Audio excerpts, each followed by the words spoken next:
Direct na Amit Shah lej ICT Dr. Ricky Ejersen kon pada UMP jongkanong Pak Shalong. Ngai ko boleh pipar ang besutan pan page ke channel sababan share like subscribe baca hadir umjo. Hakina kisni balej na UMP jongkanong Pak Shalong Dr. Ricky Ejersen kon walaupun buar biang sacisin pan penjalan nek inar line permit. Lanai ka ILP cek jalan mekalia dak batok sya umtri kapoying jong ke storkar pedeng Amit Shah pan pau ke jing Sokya ke bajur halor ke jing wan buhai sinong klaim na telekam ya ki ke jing sim ya ki jaka pat ke jing ke babun kia kendu ke jalan kalia hagane ke citi jong ba singkon uong ba ke jing wan ra ya ke jalan kalia opo ke jing sincar LP kan bu ya ka hagaju kerendan bar ki we ki jela ka tanci te lamingi bar kan nyarap peneda kicing mentoy jong ijat beru trairi traimuru kalau pencai dulu baka ILP kam day bantamu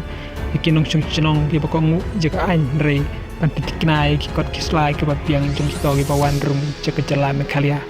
kentup kicing itu kicing temu bat kapor sa jong ki bru bawan na barjela UMP ulah kedo cai baka mekalia ka cemcing ya put usam bat kari Bangladesh bat kumjuru pedeng ke jala asam kabala penlong ke jala bansak kata akjing wan buhai sinong klaim ka an ubai sikon ula kon turu ya ketenat kampo yang gejala bakan tau ya ke jon tekrikal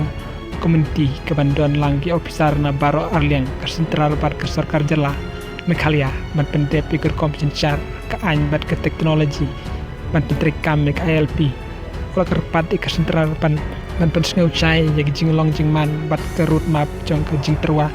cek ke parlemen bat cek ke ying dorbar jela man pensingan jiki pajbak haba pen pau jing toy ki bakam he UMP loong bakar komtrekam ke ILP ke basna bha